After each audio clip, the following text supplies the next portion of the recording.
Hello, I'm Craig Hannigan from Cross Borders Brewery, based in S-Bank Dalkeith, just outside Edinburgh, and today we're going to be talking about Bra.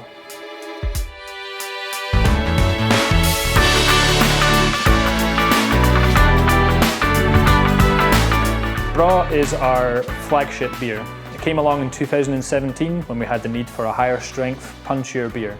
We describe Bra as a tropical pale, and that's in reference to the flavours we get from the hops used. So the first ever hop introduced for Bra was Rakow from New Zealand. And then in later years we introduced Mosaic and Equinox from the United States. Together these three hops as the dry hop give a kind of fruit ball sensation of flavour to the beer. There's a lot of pineapple and apricot and grapefruit, as well as it's got quite a big punchy backbone to it. We use Scottish ale malt from Baird's, so the beer is a tropical fruit sensation. The beer itself is 5.2%. It's a bit more it's a bit punchier, so I guess you could describe it as Bra. Bra itself is the Scots word for excellent. We believe the beer is fantastic. We say the word Bra all the time. It was natural to put the two together. And yeah, we've been brewing it since 2017. It's one of our biggest sellers. We make it all year round in keg, can and cask. The brewery itself, Cross Borders, have been brewing since 2016. We brew a variety of different styles, from pale ales to dark beers and sours. You can find most of our beers across Edinburgh and beyond, but predominantly you'll find them in our brewery tap room or here in Portobello, as I'm sitting in the Portobello tap right now, which was opened last July. You can find out more about our beers online at www.crossborders.beer, and you can get in touch with us Instagram, Facebook and Twitter, and we'll always be happy to talk about the beers.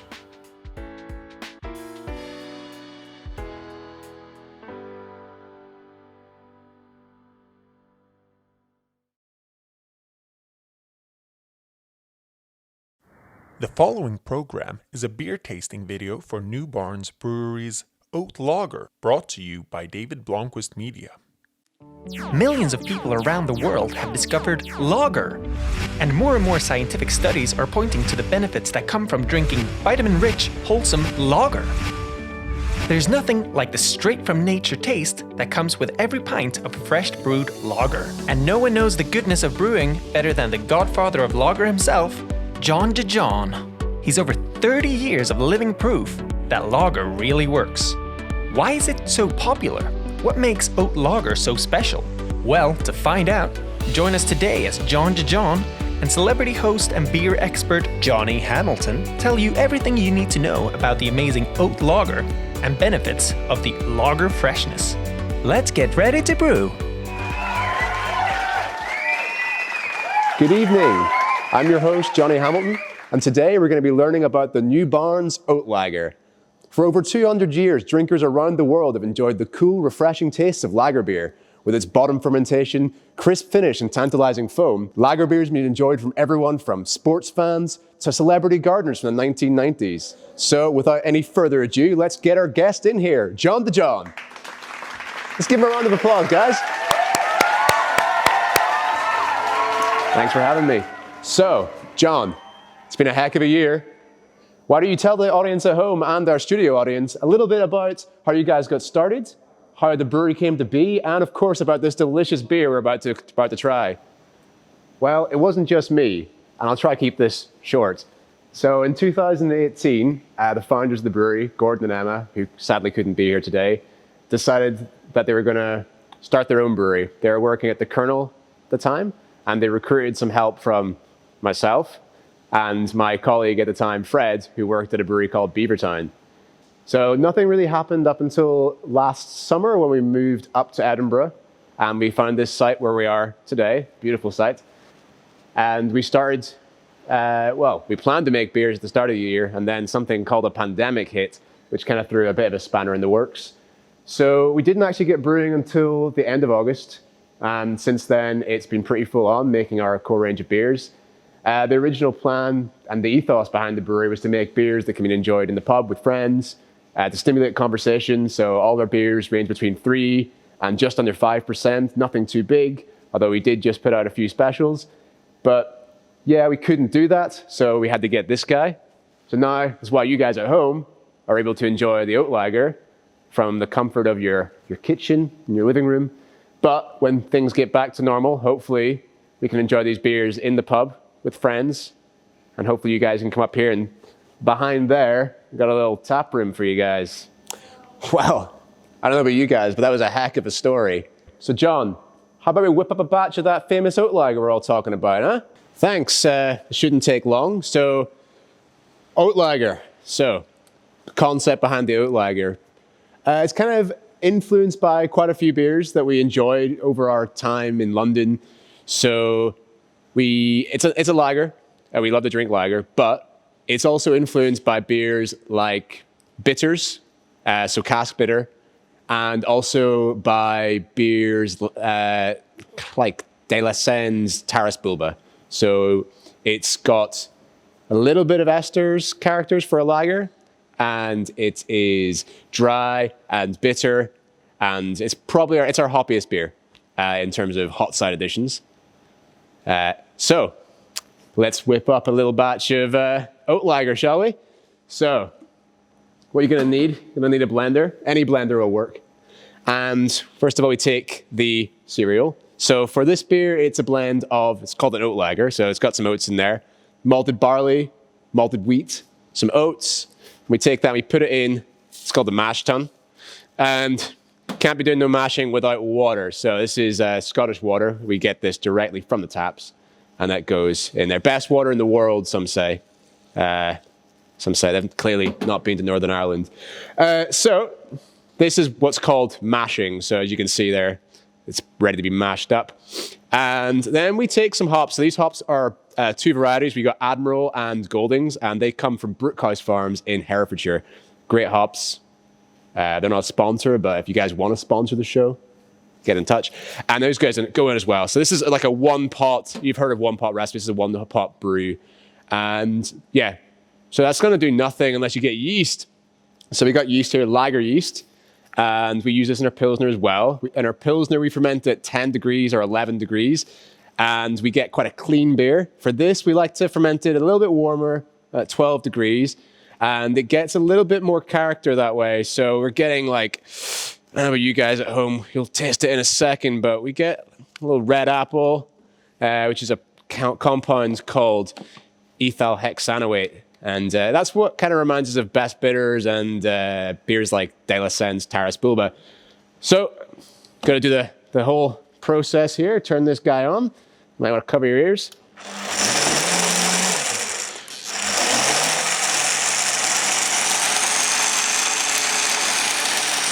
And this takes about, let's take the whole thing up and give it a little shake there. You see that at home?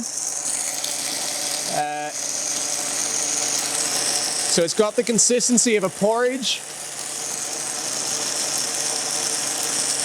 And the whole process shouldn't take anywhere more than 7 hours. So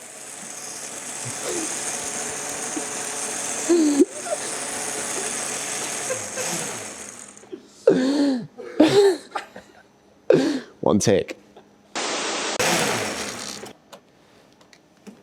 And that is it. Simple as that. That's how we make the oat lager. We take a little glass here, get you a beer. That's why you came here. Can't be having you standing around empty-handed. So I like to do this. I like to get a little bit of that foam, get all the goodness, because foam is important. Let me put that down and let me know what you think of that.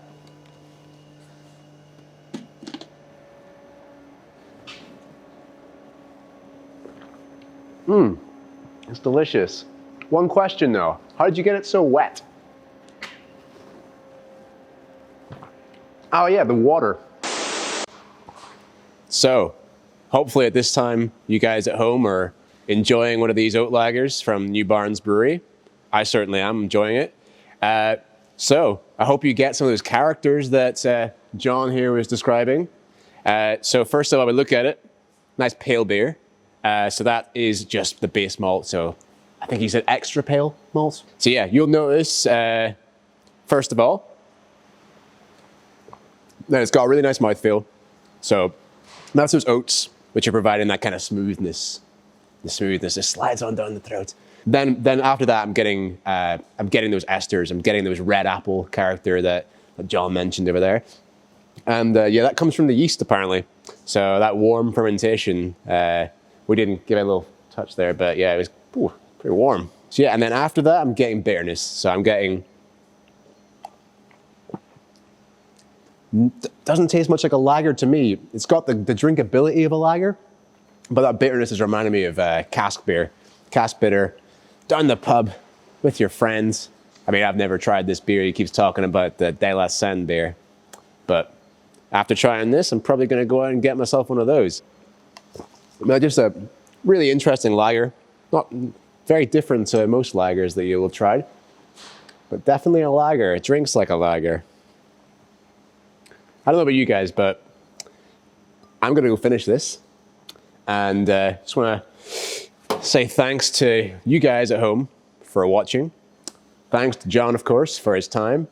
And sincerely, to all of our audience out there in the studio, at home, and on the internet, thank you. And John, have you got a few words for the audience at home?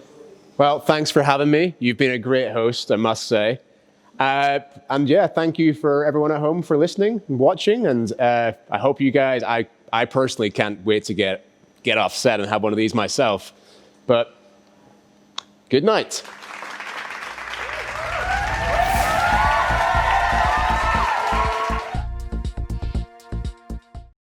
Hi guys, Tom from Grog here. Just standing in for Cromarty, as unfortunately we couldn't quite get the video together in time for them, so I'm just going to be making a quick one instead for them. Cromarty obviously are based up in the Cromarty Firth, up in just past Aberdeen, just to the right of Inverness. And Craig and his mum and his dad started the brewery out in 2011. The first cask kind of rolled out just towards the end of December. So it was a bit of a tough time, obviously, at the start of the brewing industry. Everyone was kind of still new to it around about 2011. Craft beer wasn't really a thing as much as it is nowadays. As you can imagine, people were a bit reluctant for change, and especially far north as well. I think it's fair to say that kind of that change was definitely quite a stretch for a lot of people. So Cromarty are kind of based around the idea of that they're taking new and modern beers and bringing them back, making sure they still taste classical as well at the same time. So Craig finished his brewing course and decided to set up his brewery. He got a little bit of help from banks, and obviously asking for loans back then for craft beer was still risky as well. People didn't quite see the market as what it was. And yeah, so obviously his mum, Jenny, and his dad, Chap, gave him a little bit of a hand as well, and still to this day work for the team as well, which is fantastic. You can call up and Jenny will still be on the phone. She's always super happy and super, super helpful. So Happy Chappy, this beer here, phenomenal stuff, is a 4.1 New Wave Pale Ale. So by New Wave, they mean they're adding New World hops. So expect something a little bit more zesty, a bit more fresh, a bit more citrusy. And yeah, kind of the idea was that pale ales is a classic wherever you go really these days. And by adding, at the time, hops from America and New Zealand, it would bring kind of a new kind of side to the ale for people up north as well. So you can imagine, obviously, with everything coming together, it's 4.1, it's quite low bitterness as well. So it's, easy drinking and definitely not too super hoppy. But with things like Columbus and Cascade, give it a little bit more kind of a punch, a bit more zest, a bit more orange. Nelson Sauvin and Montueca, which are both the New Zealand hops, bring these kind of lovely flavors of citrusy, Sauvignon Blanc zestiness as well. So you can kind of add that in with the kind of blend that they've got as well. So for their pale blend, they use, I think it's Maris Otter, Crystal Oats, and a bit of wheat as well. So just kind of bringing it all together. So instead of having this big kind of malty beast, you've got this kind of well-balanced sort of thing, which, to be honest, is one of my favorite beers as a day-to-day sort of thing. I think it's one of those beers that really just sits well with you and you can give it to someone. The beer itself is named after Craig's dad, Chap. So he is always obviously a happy chappy when he drinks it as well, I'm guessing. So we'll crack it open to see what it looks like. Obviously, I have managed to procure the correct glassware, even though there is a bit of water in it still. Get rid of that. And let's have a look. So you want a nice big pour on it. Get a nice big head. Bit of an angle. We'll have a look at what we get here. So you can already tell, sorry if my hand's covering it a little bit. I didn't really think of that. But it's a lovely colour from it. Nice, clear kind of yellow amber. A little bit of gold. fantastic head. Botched that a little bit, but this is fresh from my cycle home, so a little bit fizzy. But you can tell obviously there, fantastic colour on it. Absolutely gorgeous. Kind of smell wise, yeah, lots of citrus, nice kind of orange peel, orange zest, a little bit of lime, and yeah, nice kind of good kind of malty backbone to it as well, which is very good. You can see obviously it's very nice, bright, effervescent. You can almost see right through it. Probably see my face right through it as well as I look at it, but phenomenal stuff. So let's give it a wee taste.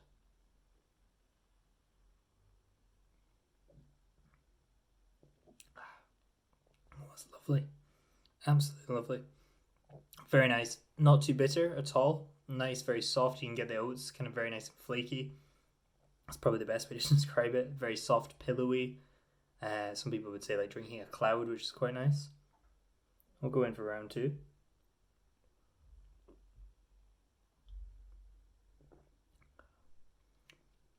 So yeah, just incredibly smooth, nice, low bitterness. A little bit of a bready finish to it. And the zest kind of just lingers a little bit there at the back of your tongue as well. Not too heavy at all. So yeah, absolutely stunning stuff. I personally have a really big kind of love of this beer. I was away for 3 months up in Tain, which again is just on the Cromarty Firth, kind of Black Isle area, and it had nothing good to drink. And Craig showed up for a gala day of all things in a little town called Port Mahomet, and had a cask of Happy Chappy, and I was able to sit there all day and enjoy this. And it was a very nice, refreshing kind of change from the usual stuff that was on at the pub at the time as well. So phenomenal beer, phenomenal stuff. You should check them out. Come and obviously get them at Grog, or go online and check out their merch store as well. Buy someone nice for something for Christmas. And yeah, hope you guys enjoy the rest of the beers. Cheers.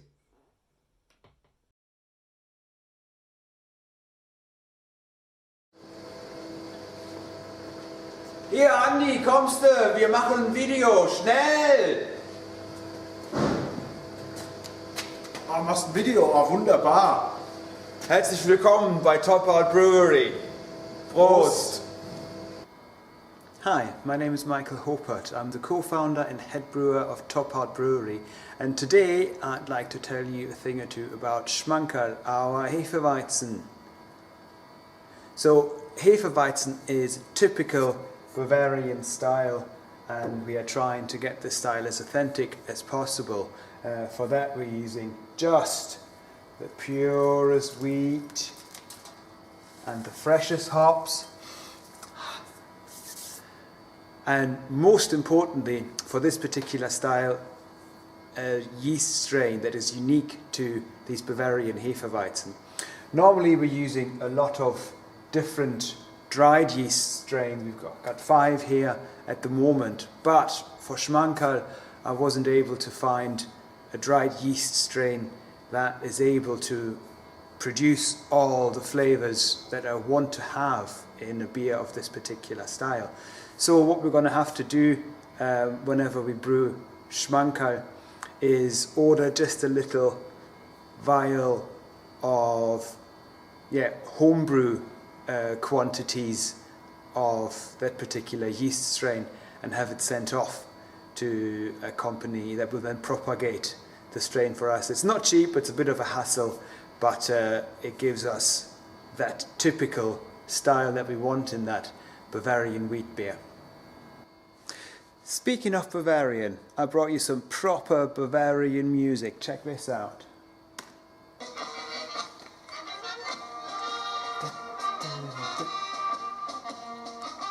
I mean, get a load of these guys. I mean, it's a bit of a cliche, but believe you me, every German loves Oompa music. We even call these guys Die Oompa Band.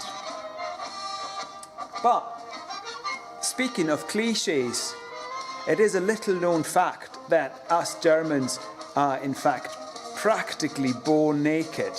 I bet you did not know that. For the authentic Top Art experience, I thought I'd take you along to our neighbouring hills, the Pentlands, so we can try Schmankerl there together. Come along.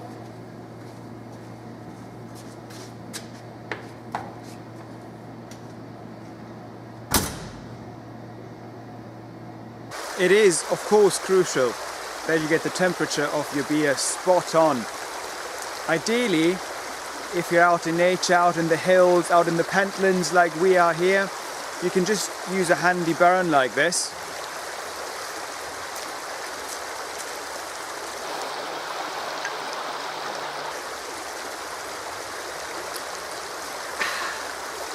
Yeah, that's just about right. So ideally, use a burn. If not, your fridge will do. Just set it to about 7.5, 8 degrees, and it'll be almost as good as this. Once you've got the beer at the right temperature, you want to make sure you've got the right glassware. That's equally important. So, ideally, you want something nicely branded. However, it's crucial that your glass takes at least a pint. So get a nice big glass. If you've got it, a big Hefeweizen glass, just make sure it's nicely branded as well, okay? So grab your bottle of Schmankerl, get the right bottle opener as well.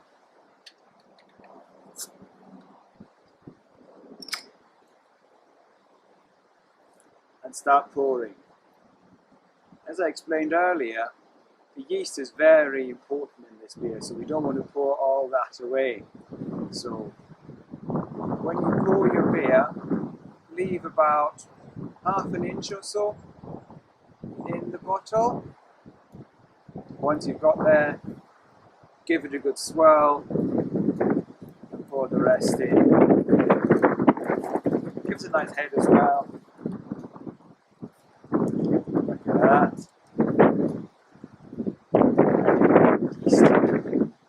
Sitting in the beer.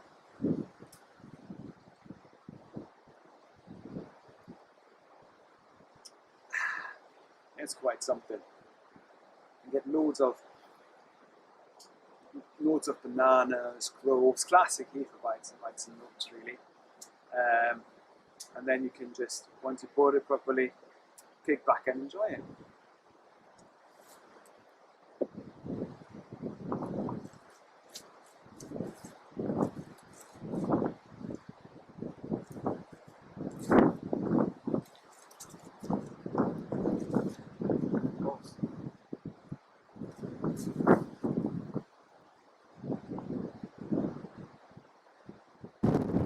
So the weather's come in just a tiny bit. It's a bit blowy, and yeah, I think it's sleeting actually.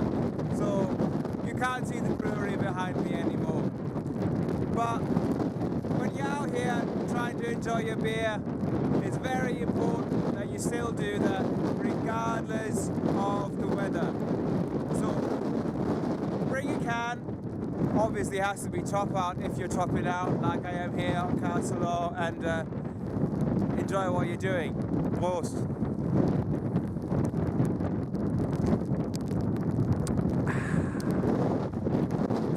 You know, I might just enjoy the view for a bit longer here. It's not that cold yet.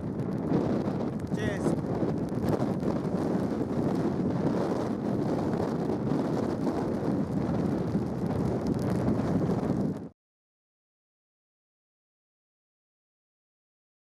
Oof. Pardon me. Right, let's have a pour. And let's try and get a nice big thick pillowy head, because we aim so hard for that, and that's quite nice. So we've been experimenting with different types of torrefied and malted oats and flaked oats and things to achieve like nice head retention. It's been really, really working. I'm not even sure that we changed it that much, but like especially on draft, we've just been arriving at these like really nice white pillowy heads, which, you know, is like the dream. So I'm very pleased with that. Nice and thick.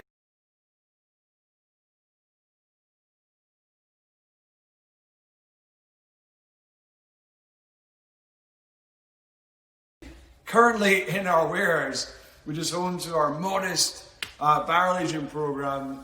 Ahead of me are the new barrels ready to be filled and all dotted around are our darker beers barrel aging away as fitting background for one of our latest and most smashable beers, one that's never even seen a barrel. But hey, it's nice ambiance. You can't deny that. It's better than a barrel. Like nothing. The dream.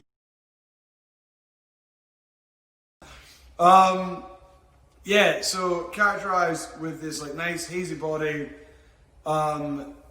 which is a byproduct of the fermentation process using this type of yeast, which I remember like when we first started using this chap, perhaps there was a variation on this when we first started using it, but my boss, we were all like hugely excited because during the fermentation process you get what's known as esters, which is like the production of these like fruity character coming through as a natural byproduct of the fermentation, and it was just like massive. You're getting all this like ripe melon and like light tropical fruit and stone fruit and fruit and nectarine and stuff like that. And then that was great because it was like, I think my boss even called it like, that's free hop character, you know. It was nice, you know. Fermented like a touch warmer to like encourage that sort of production of esters, and then like pair it up with some nice like easygoing hops. So for this chap, we don't do any. We sort of limit our hot side hopping additions because we're trying to keep that bitterness down, trying to keep it nice and juicy. So when you drink it, it's like biting into like a honeydew melon or something, you know. No 60-minute addition hop. Towards the end, a little bit of to get some like hop character, because I think it's really important. Because even if you're trying to keep bitterness down, if you want to incorporate a flavor, and whether it be hops or like fruit or anything, you've got to incorporate on both sides. You know, you find that a lot in fruit beer. Like if you just do either hot or you try and pitch it cold in the FV, it can be kind of unbalanced. So a lot of our beers will try and get in hot side to incorporate it into the wort, which becomes beer later on, and then just give it that fresh top note later on.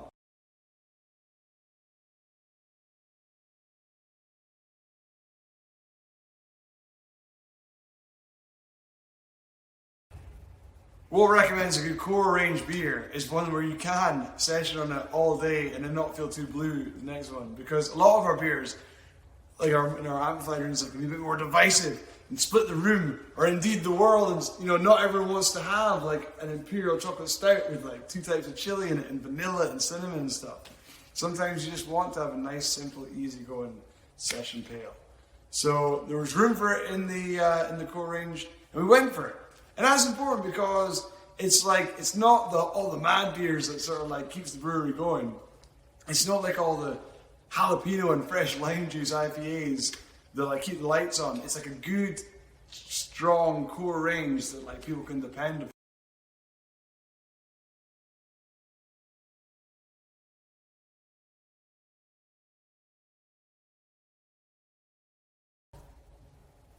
Also featured in our core range is Brave New World, which is like the evil twin of a NEPA. Is completely, in every way, that this is like nice and easy going and relaxed.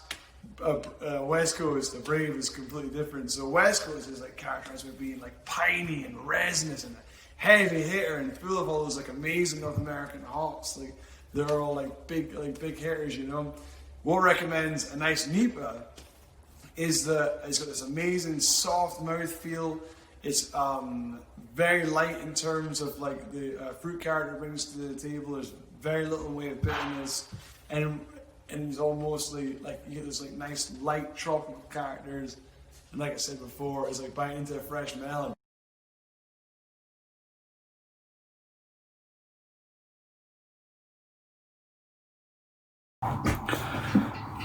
Hi guys. First of all, thank you very much for taking part in Great Grog's mix case, and welcome to a little treat that Tom has put together. My name's Tim. I work for New Wave Beer. We distribute Northern Monk, among other breweries, to fine independent retailers of Edinburgh and beyond. Very lucky to do work with Tom and John and the guys at Great Grog. They do a fantastic job in bringing you guys the very best beer that's out there. So thank you for supporting independent retailers. You buying great beer from great shops supports not only those shops, not only the brewers, but kind of other hidden jobs in the supply chain, like mine. People like me that wander around talking about beer and drinking 7.2% IPAs at 3 in the afternoon on a Thursday. Going to the beer itself, Heathen. This is one of Northern Monk's core range beers. This is available all year round. There's not too many big IPAs, or certainly IPAs that big, that are available all the time. And this is really, it can be regarded as a fridge filler. This is something that you can get, have it in your fridge, go to the shop, get it every night of the week. You can do that if you want. It's that available, and it's that accessible, and it's that drinkable. Probably shouldn't, probably approach it responsibly, but that's where it is.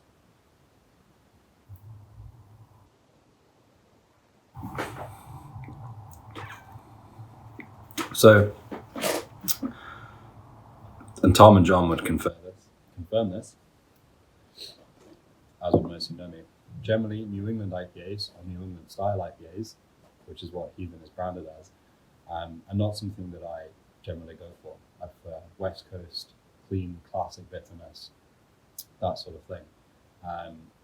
But Northern Monk make their beers with such poise, using a kind of classic British malt base, due to, I guess, their grounding in the great brewing traditions of Yorkshire and the north of England, that it's clean, but it also holds the alcohol and it also holds the hop character. And that hop character is delivered in kind of waves. There's the hop dosage is split over 3 additions. In this beer, it's 100% Citra. Citra, one of the most important, influential, and I guess delicious American hop varieties. It doesn't come quite in a clean West Coast bitterness, but it's not also a savory hop burn that you get with some New England or Vermont style IPAs. Obviously, you can see there's that haze, plenty of wheat and plenty of oats in the malt grist, for body, for appearance, and to hold that alcohol and to hold the hops, and kind of hold that all in balance. You get a little bit of that kind of British malt character in the mid palate. You're like, yeah, this is satisfying. This is just like a big pale ale. And then you start getting hit with a big kind of dose of that Citra hop. It isn't, or certainly doesn't come across kind of citrus forward to me. It's much more kind of resinous, piney. Some people will get a little bit of kind of weedy character, and some people might, particularly if they're from a fine wine tasting background, they might get a little bit of what we would call cat piss, but that's not undesirable, unless you really don't like it. In which case, sorry. But that all comes through, and then really on the finish, instead of a big kind of dry bitterness, a little bit of sweetness appears. It's almost like it's lactose, milk sugar that a lot of brewers use in New England. On-style IPAs is not present here, so the beer is vegan friendly. There's no adjuncts outside of wheat and oats, as I said. But yeah, there's kind of like a mid palate of kind of maltiness, big waves of hops, and then a kind of little sweet kind of tip at the finish, and that just kind of keeps you diving back in. It's very clever. These guys are really exceptional brewers. It's remarkably consistent. They're an established brewery now, but there's a lot of big UK craft brewers whose IPAs do not deliver every time you go to them. Whereas Heathen, and also I guess it's kind of sibling Faith at 5.4%, as well as New World IPA, as well as Eternal Session IPA, do all continue to deliver. So I hope you enjoy it. This is serious bang for buck. As I say, you can get it year round. The guys at Grog always got some of this in the fridge. Definitely worth going back to. I hope it's a beer you enjoy. Please, if you enjoy it, shout out to Northern Monk and to New Wave Beers on social media. Equally, if you come up with any food pairing suggestions or hilarious activity pairing suggestions for enjoying this beer, generally advise something sitting down,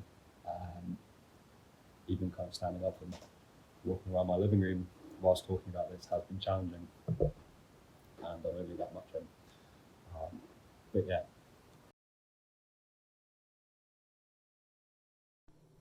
Hi guys, Tom again. I'm stepping in for Brew Toon, just as they had a little bit of an incident with moving of all things. So again, stepping in just to help out, but we know everything there is to it, so don't worry.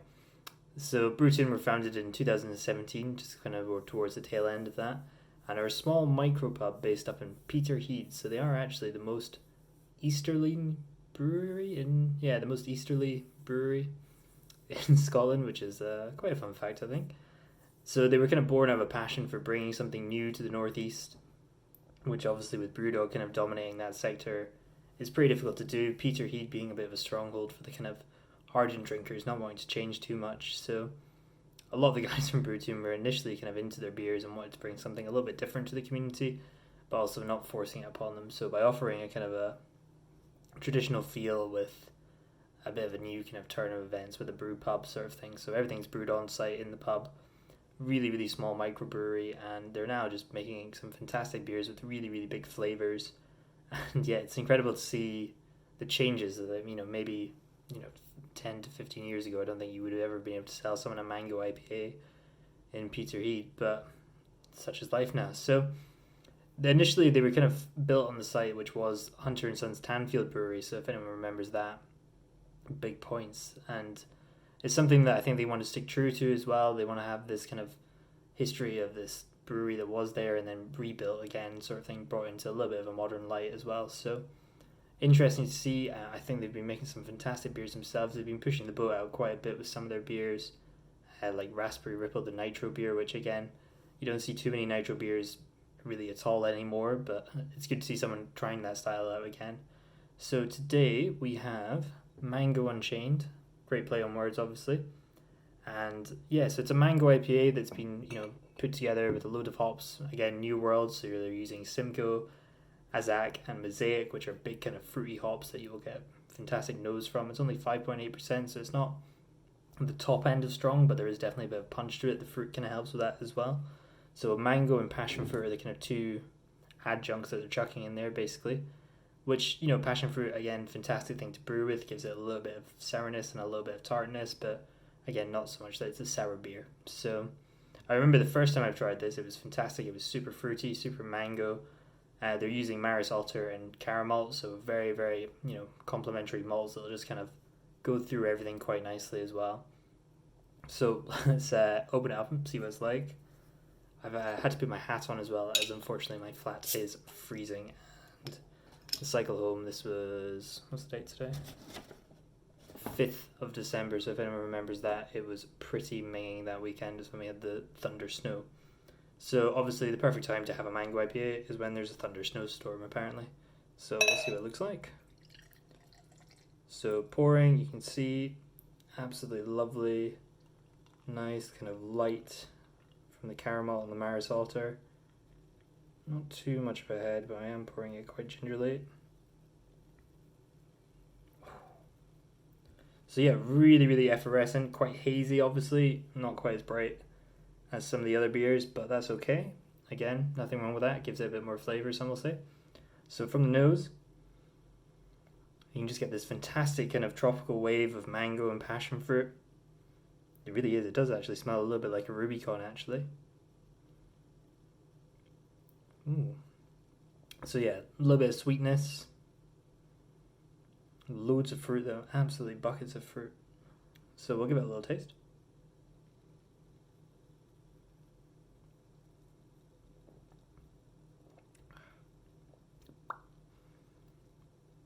That's so good. I am, like I've said, I've had this before and haven't had it for a little while. Oh, it's just, a tropical sensation, almost like a Solera actually, when you take a first bite from a Solera, summer's day. I'm going to have to go back in for a second, sorry.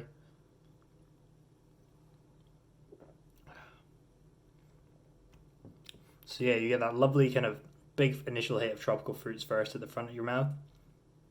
As it goes back through, you're getting that kind of very, very nice smooth malt from the otter and the caramel just sitting there, and then to round it off, just a little bit of tartness towards the end. just at the back of your throat, you get that little kind of tingly at the back of your teeth. It's very, very mild, but yeah, what a fantastic beer though. I mean, for something to come from, I dare say, I mean, it's not the most adventurous part of the world, I guess, but just, yeah, what a tropical sensation. That on a summer's day might actually be unbeatable. So hopefully you guys enjoy the rest of the box. Thanks you so much for taking part in this. I greatly appreciate it. I obviously put a lot of time and work into this, and please enjoy the rest of the beers at your own leisure, and hopefully you've enjoyed everything so far. Thanks very much.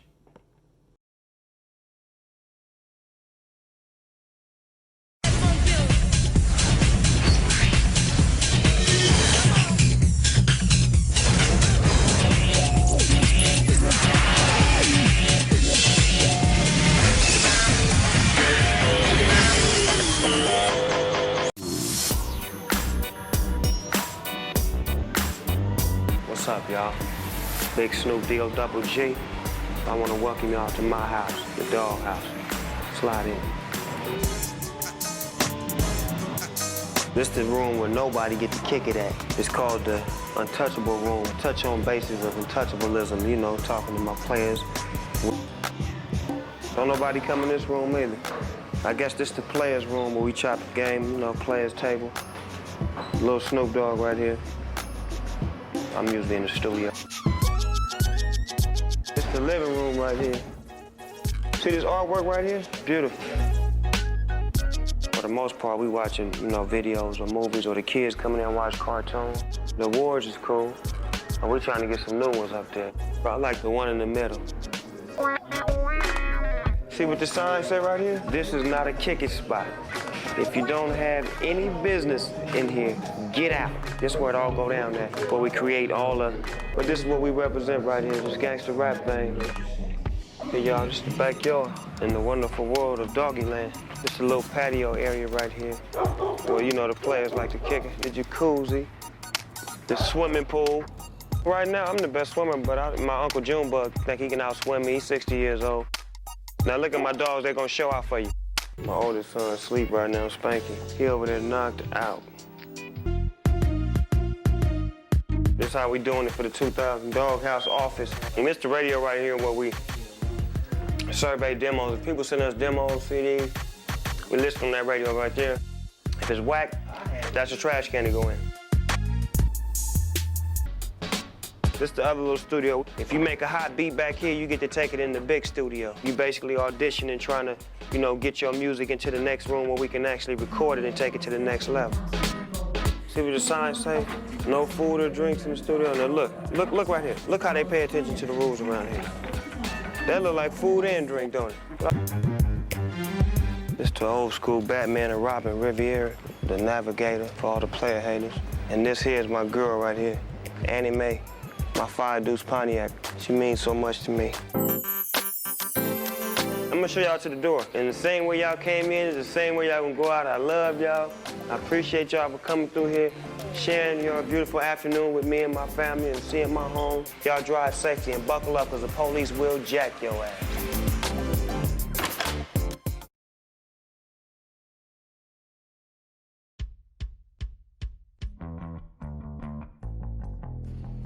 Hey everybody, it's Ali from Fierce here. I'm here with Anna and Sam from the Edinburgh Bar, and we are going to take you through a little tasting of Cafe Racer. So if you want to open up that great grog box, get it cracked open, and yeah, see what you think. Let's go! Woo!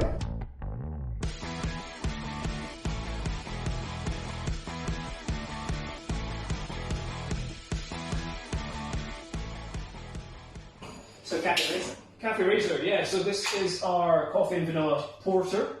It has just won gold medal as the best porter in Scotland at the Scottish Beer Awards. So it's a great addition to your box, so I hope you guys are all going to enjoy this. Let's say coffee and vanilla, so it is very big, it's very bold in terms of its flavour. That's kind of what we do best at Fierce. You'll notice it pours incredibly dark. It's a very black dark beer. A bit of a carb. Yeah, and it should have a nice bit of carb to it. And we always want them to have a bit of something lively, so you should find it pours a nice sort of dark brown tan head. Get your nose in, and the first thing you should find is just a huge whack of coffee. Massive coffee. I mean, I don't know about you guys, this is one of my favourites.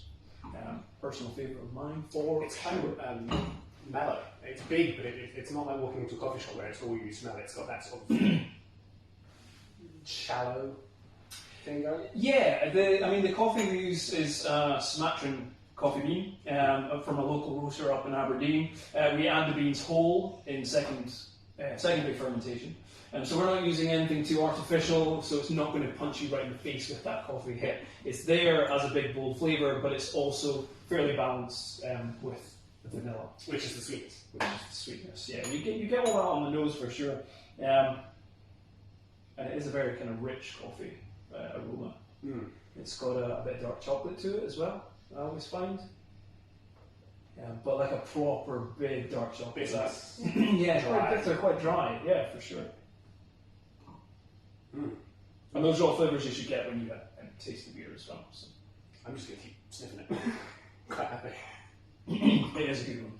It is a personal favourite of mine, I love it. This was actually a home brew recipe long before Fierce was even set up officially a brewery. Same recipe. Yeah, same recipe. Yeah, I mean, it's been scaled up and kind of tweaked as you go, but yeah, same recipe. So it is one that's definitely kind of close to the Fierce heart.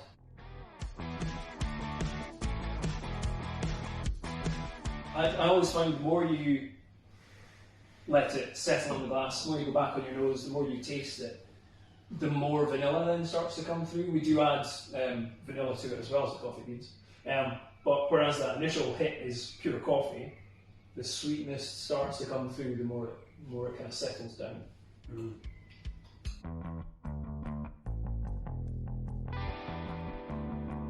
As we said, Cafe Racer is definitely one of our staff favourites here at the bar and at the brewery. We've done a few versions of it over the years. We've done imperial versions, we've done barrel-aged versions, and we do have a new barrel-aged version coming out just before Christmas. 9 months in ex-bourbon, so we're all looking forward to that for sure. We do quite a bit with playing with barrels. We've done some fun stuff. We've actually got a new one coming out soon, hopefully, if we're lucky in time for Christmas, which is the barrel-aged version of Maple Pancake that we did.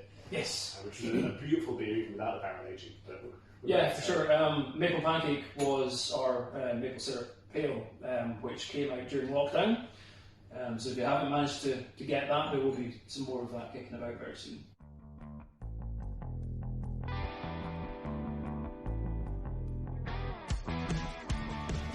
So we really hope you've enjoyed Cafe Racer. Thank you very much for supporting local. Shout out to Great Grog for including us in this box. Absolutely. Yeah. And right now, it's really important to support local and independent, so thank you very much. And we hope you enjoy the rest of the beers in the box. Yeah. And we'll hopefully see you on the other side. We'll see you soon. Cheers. Cheers.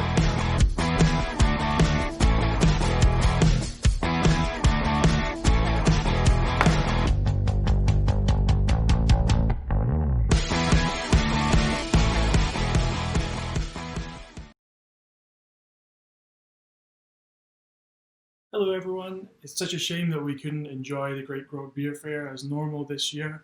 It's one of the highlights of my beer year. I always enjoy coming and seeing everybody, the massive enthusiasm for tasting all the different weird things that I bring from around the world. And it's just great to see that an amazing shop like Great Grog has so many really cool customers as well. But it's great that Tom and John and the guys have managed to put together a format that we can still do it, still share a beer together and have a wee bit of fun. I've chosen Ayinger Celebrator as my beer. It's one of my favourite beers, and Ayinger is really one of my favourite breweries that I work with. This time last year, actually, we had a wonderful trip there for my wife's birthday with a lot of German breweries. The clue's actually in the name. Ayinger are from the village of Ayinger, tiny little Bavarian village about 20 kilometers southeast of Munich, the city itself. It's actually really easy to get to. It's like 20 minutes on the train, and it's also the last stop on the line as well, just in case you fall asleep. So the brewery dates all the way back to 1877, and from that day it's still been in the hands of the very same family, the Inselkammer family. As well as owning the brewery, they also own the Brauerei Gasthof, translates to brewery guest house, But theirs is actually the oldest surviving inn in Germany.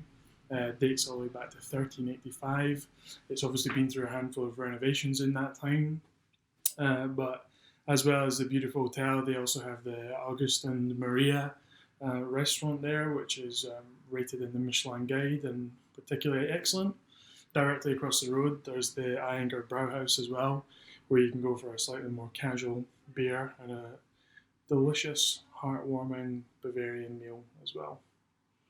So Celebrator is one of the many Stark beers produced in Germany. You'll notice quite a lot of beers that have that Ator suffix. That's something that dates back to the Paulaner brewery and is a nod to the monastic heritage of a lot of German breweries as well. So in the 1800s, Paulaner first released their Salvator, which is a similar beer to Celebrator, dark, strong, Doppelbock. And a lot of other German breweries at the time jumped onto this and produced similar beers, also calling them Salvator, until the brewery eventually decided to take it to court and solve it the nasty way, unfortunately, and they had to force everyone to stop using the Salvator name. But they all produced their own beers under the similar names. So you have the Ayinger Celebrator, obviously you still have the Paulaner Salvator, there's the Löwenbräu Triumphator, and a number of other Ators out there as well. You'll also notice, if you pick up a bottle, like I have here, you'll notice this wee chap, a wee goat hanging around the neck. This is a nod to a really weird German joke, I suppose, about if you say the word Bock, which means strong, in the kind of Bavarian rural accent, it sounds like the same word for a goat. So that's the joke. But every single bottle of Celebrator is adorned with one of these lovely little goats, and prize to anyone that can make the best Christmas decoration with their wee goat. So Celebrator is a beautiful, rich, dark Doppelbock, full of nourishing bready notes, but backed up with a nice kind of powdery dusting of really dark cocoa, really rich. The colour is a beautiful, deep ruby red with a nice fluffy white head on the top. We've not really had much to celebrate this year, but I feel confident that going into 2021 there will be plenty to celebrate. So for now, I'll pop open a wee Celebrator and raise my lovely Ayinger mug to you all, and hope that you enjoy this beer as much as I do. Cheers.